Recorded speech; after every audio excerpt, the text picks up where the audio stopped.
오늘 아침 뉴스 연구소. 오늘 아침 뉴스의 맥을 짚어드리는 시간 뉴스연구소. 오늘도 두 분의 연구위원 함께합니다. CBS 김광일 기자, 뉴스톱 김준일 대표. 어서 오십시오. 안녕하세요. 첫 번째 뉴스 어디로 갈까요? 노조와의 전쟁. 결국 화물연대 파업에 대해서 업무 개시 명령이란 게 내려졌어요. 네, 윤석열 대통령이 어제 직접 국무회의를 주재해서 발동했습니다. 국무회의가 어제는 이제 총리가 주재할 차례였는데 지금 총리가 해외 출장 중이거든요. 네. 그러면 보통 부총리가 하게 되는데 이번에 대통령이 직접 나섰습니다. 이게 내 뜻이다. 뭐 그런 뜻인가요? 이렇게 강조하는 모습이죠. 그야말로 노조와의 전쟁이 선포됐다 이렇게 얘기가 나오고 있는데 대통령이 어제 모두 발언을 쭉 읽다가 노사 법치주의를 확고하게 세우겠습니다. 불법과는 절대 타협하지 않겠습니다라고 목소리를 높였어요. 노사 법치주의. 네, 불법과는 타협하지 않겠습니다라고 해서 뭐 이게 전쟁이 선포됐다 이렇게들 얘기가 되고 있고 네. 업무 개시 명령은 시멘트 쪽부터 들어갔거든요. 여기 화물차 기사들은 그 업무 개시 명령서를 송달받고 다음 날 자정까지 복귀하지 않으면 네.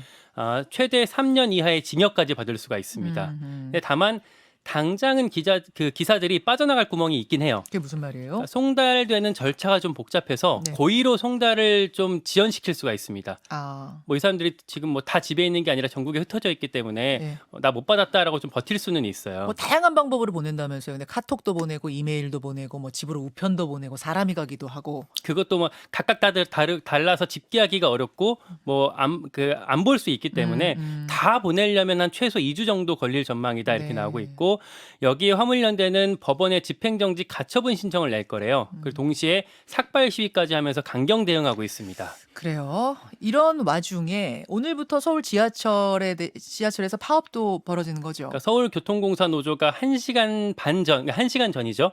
6시 반부터 총파업을 시작했어요. 서울교통공사 소속의 호선이 어디인 거죠? 1호선부터 8호선까지입니다. 1에서 8까지. 어제 밤까지 사측이랑 교섭을 했었는데 최종 결렬이 됐어요. 네. 뭐 인력을 감축하냐 증원하냐 이런 걸로 입장차가 있었는데 좁히지 못했고요.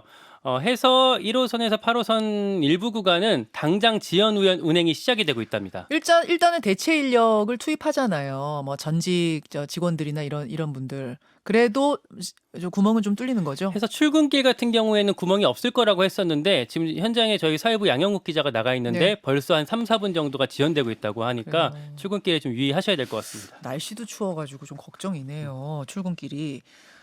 김준일 대표. 예. 업무 개시 명령이라는 게 이게 첫 발동이라면서요. 그러니까 국토부에서는 첫 발동인 거죠. 그러니까 그 복지부에서는 이미 2000년 의약분업 파업 때 업무 개시 명령이 발동된 적이 있고 의사들한테 내려졌던 그게 업무 개시 명령이군요. 2020년에 예. 그리고 또 의사들이 이제 뭐 공공의대 설립과 관련해서 파업했어요. 파업이라고 부르는 게 적절한지 모르겠으나 어쨌든 업무를 이제 예. 안 한다고 했을 때 그때도 업무 개시 명령이 내려졌는데 네.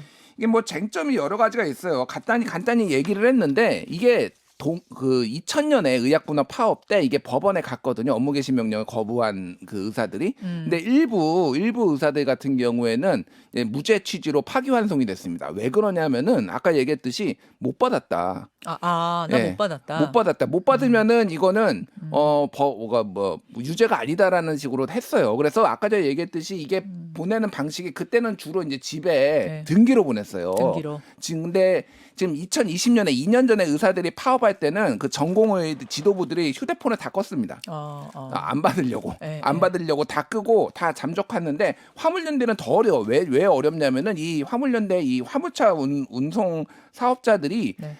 대부분 거주지가 집이 있지만은 전국을 돌아다닙니다. 그리고 그냥 고속도로 휴게소 같은 데서 자요. 일하면서. 그러면은 이거를 어떻게 다 찾아서 할 것이냐. 그리고 이게 일부러 안 받은 거 아닙니다. 이제 이렇게 얘기할 수 있는 명분이 훨씬 많다는 거군요. 명분이 훨씬 많은 거죠. 그래서 뭐 국토부 장관은 원희룡 국토부 장관은 지금 가중 처벌하겠다라고 하는데 가중 처벌은 국토부 장관이 결정하는 게 아니라 법원이 결정하는 거니까 그것도 이제 나중에 쟁점이 될 거고 지금 네.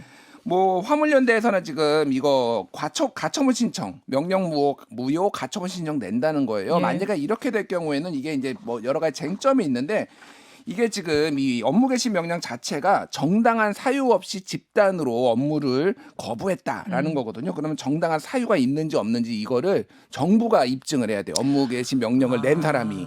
그러니까 무조건 업무 개시하라가 아니라 아니, 정당한 사유도 없이 지금 이렇게 파업하는 거 아니냐 이때만 낼 수 있는 게 업무 개시 명령이군요. 그렇죠. 그리고 업무 예. 개시 명령이 이제 18년 만에 국토부에서는 처음 발동이 된 거니까 그러면은 대화 노력을 했는지 여부 이런 것도 법원이 다 들여다볼 거예요. 근데 지금 5개월 동안 거의 아무것도 안 했거든요, 정부가. 그러니까 이런 게 지금 가처분 신청이 받아들여질 가능성도 배제를 할 수가 없는 상황이고요. 이게 또 하나는 이게 법적 지위 문제인데 사실은 이제 개인 사업자거든요, 이게. 화물 운전하시는 그러니까 정부에서도 파업이 아니라 이거는 집단 운송 거부다라고 얘기했는데 그런 개인 사업자들한테 한마디로 자영업자한테 나 일하기 싫어 그랬는데 그러면은 뭐 일해라라고 이제 하는 게 소위 말하는 ILO에서 규정한 우리나라도 이제 비준을 했죠. 협약 비준을 했는데 강제 노동 금지를 이렇게 직업 선택의 자유를 침해하는 거 아니냐 뭐 이런 논란도 있습니다. 자, 이제 그런 논란으로 이어질 것 같고 당장 현실적인 문제는요. 이게 뭐 시멘트도 그렇고 여기저기 이제 운송 대란이 벌어지는 거 아닌가. 지금까지는 이제 건설업계 뭐 이런 곳이 문제입니다만 다음 주부터는 휘발유. 저 어제도 가다 보니까요. 휘발유 없음이라고 붙인 주유소들이 벌써 눈에 띄더라고요. 당장 어제 김준일 대표도 기름 넣으러 갔다가 못 넣고 다른 곳으로 돌아가는 일도 있었다고 하는데 어제 그래서 늦을 뻔했어요. 그래서 그러셨던 거예요? 네. 그 화물차 기사들 중에서는요 한 10% 정도만이 민주노총 그러니까 화물연대 조합원이라고 해요. 네. 그래서 앞으로 관건은 나머지 90% 비조합원들이 여기에 계속해서 버틸 것인가 아니면 업무 개시 명령 받고 여기서 떨어져 나갈 것인가 여기가 이제 앞으로 관건이라고 볼 수가 있겠습니다. 근데 여러분, 예. 뭐 하나만 말씀드리면은 지금 이제 주유소들의 기름이 특히 휘발유가 지금 비는 곳이 있는데 네. 수도권의 탱크로리 이제 유조차 조합원 가입률은 90%에 달한다고 합니다. 그러니까 거의 집단적으로 지금 행동할 가능성이 높아서 지금 석유 대란이 기름 대란이 날 가능성이 이게 파업이 장기화되면은 상당히 높아지고 있다 이렇게 봐야 될 것 같아요. 건설업계는 이미 난리가 났더라고요. 그쵸, 네. 이제 더 추워지기 전에 빨리 공사를 해야 되는데 이게 시멘트들이 안 오니까 이런 상황이라고 하는데 하여튼 생각보다 상황이 더 심각하다는 건 대화는 계속 하는 거예요. 어떻게 되는 거예요? 오늘 2차 대화가 있다고 합니다. 오늘 협상이 있답니까? 예. 지켜보겠습니다. 두 번째로 가죠. 한 달째 이상민 거취 논란. 이태원 참사가 이제 한 달이 넘어가는데 정치권은 이상민 행안부 장관 거취를 두고 급속 냉각되고 있습니다. 네, 지긋지긋한 싸움이 계속되고 있는데 어제 민주당 의원총회 상황부터 짚어볼게요. 해임 건의안을 추인하기 위해서 의총을 열었는데 네. 여기서 뭐 그거 말고 아싸리 탄핵소추안으로 가자. 그래서 강대강으로 붙어버리자라는 여론이 꽤 많이 나왔다고 합니다. 그러니까 해임 건의안을 통과시키면 대통령이 거부하면 그만인데 탄핵소추안은 이게 통과될 경우에는 일단 법원으로 가서 최종 결론 날 때까지 직무가 정지되는 훨씬 강력한 거잖아요. 그걸로 가자라는 그걸로 얘기들이 가자. 쏟아졌어요.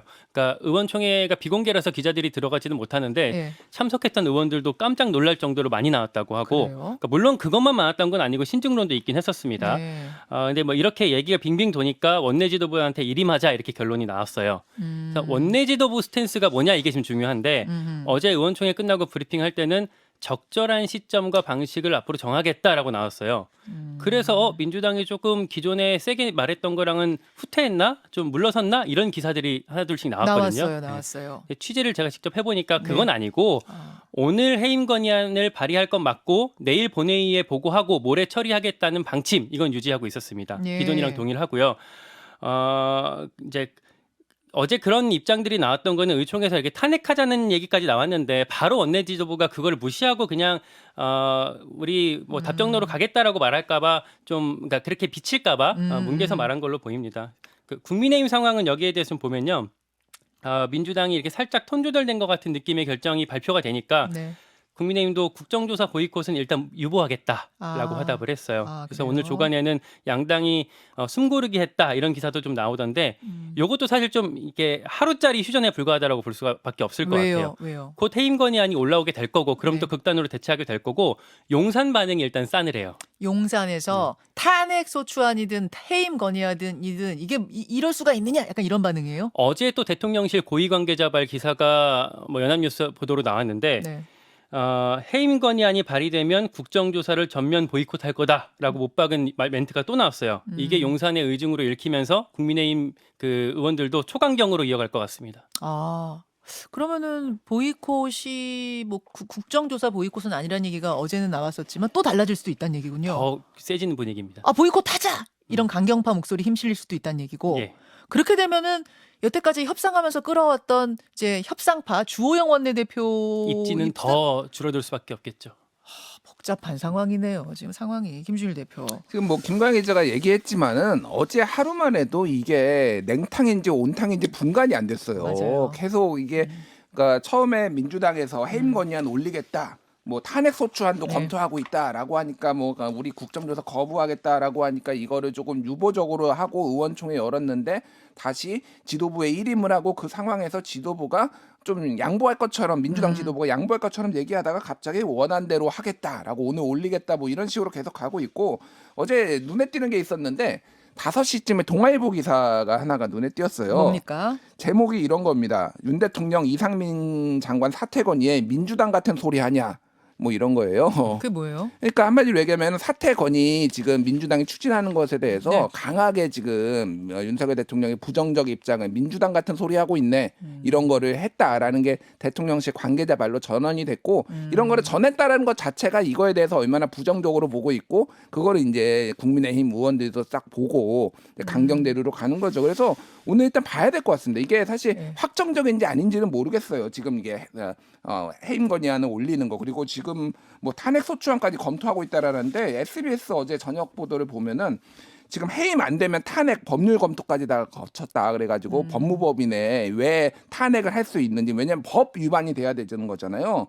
그러니까 이태원 참사 발생 전 예방 노력하지 않았고 늦게 보고 갖고 늑장 지시했다 이런 게 법 위반이라고 민주당은 보고 있고 그래서 법률 검토까지 마쳤다 이런 얘기가 있어서 뭐 오늘 상황을 좀 봐야 될 것 같습니다. 그러니까 양당 모두 지금 강경파들의 목소리와 협상파들의 목소리가 좀 이렇게 엇갈려 있는 뭐 그런 혼재 있는 상황이다 보니까 냉탕 온탕 왔다 갔다 하는 거네요. 잠시 후에 박성중 의원 국민의힘의 입장 들어보겠습니다. 두 번째로 가죠. 서훈 구속영장 청구. 검찰이 서해 공무원 피격 사건과 관련해서 서훈 전 청와대 안보실장에 대한 구속영장 청구했습니다. 예, 서울중앙지검 공공수사 일부 이게 옛날로 치면 공안부인데요. 여기서 어제 서훈 전 실장에 대한 영장을 청구했습니다. 그러니까 서해 사건 즉 고 이대준 씨가 북한군한테 살해당한 직후에 관계장관 회의가 열렸는데 네. 여기서 월북을 단정짓고 또 여기에 반하는 정보가 담긴 보고서를 삭제하라고 지시한 혐의를 받고 있습니다. 물론 서 전 실장은 혐의를 전면 부인하고 있고요. 예. 취재를 좀 해봤는데 네. 검찰 안팎에서는 이 서해 사건에 대해서는 좀 회의론들이 나오고 있더라고요. 회의론이요? 그러니까 최근에 서욱 전 국방장관이랑 네. 김홍희 전 해경청장이 다 풀려났거든요. 풀려났죠. 그러니까 구속이 되긴 했는데 적부심 받아서 그 인용돼서 다 석방이 됐었어요. 아 구속 적부심에서 예. 구속이 적절치 않다 이렇게 해서 법원이 풀어주라 한 거예요? 나왔어요. 그래서 어. 그러면서 이 수사에 좀 빨간불 내지는 노란불이 좀 들어왔다라는 얘기들이 들리고 있고요. 예. 문재인 전 대통령까지 올라가냐 마냐 이게 이제 관건이었는데 여기는 수사 대상에 올리지 않을 거다라는 관측도 검찰 내부에서 나오고 있습니다. 그러니까 서훈 전 실장이 지난주에 검찰 조사를 받았었는데 그때 그 문재인 전 대통령 관여 여부에 대해서는 다 부인했거든요. 네. 때문에 만약에 영장이 기각되면 이 정도 선에서 정리될 걸로 보입니다. 아 피격 사건은? 예, 이 서해 사건은요. 그러니까 서해 공무원 피격 사건은 이 서훈 전 실장 구속 여부에 따라서 더 힘을 받아 갈지 이대로 그냥 꺾일지가 결정되는 분수령이다. 네, 그리고 한 가지 동해 사건이 남아 있기 때문에 서훈 전 실장 같은 경우는 동해 사건도 그 탈북어민 북송 사건에도 얽혀 있거든요. 네. 요거까지는 지켜보셔야 될 것 같습니다. 자 김준일 대표. 네.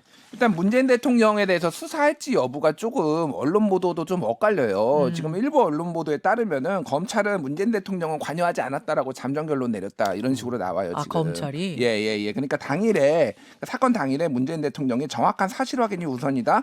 두 축에도 확인하도록 해라. 국민들께 사실 그대로 알려야 된다. 이런 지시사항을 했다라는 게 예. 일종의 알리바이가 됐다라는 거예요. 근데 일부에서는 서훈 구속하면은 바로 문재인이다. 뭐 이런 식의 보도가 나오고 있어서 일단 구속영장이 이제 나오는지 여부 그거를 좀 봐야 될 것 같습니다. 알겠습니다. 여기까지 살펴보고요. 날씨 궁금하시죠? 얼마나 추워지는지. 이 얘기는 오늘 인터뷰로 저희가 따로 뺐습니다. 2부 시작하면서 날씨 얘기할게요. 두 분 수고하셨습니다. 고맙습니다.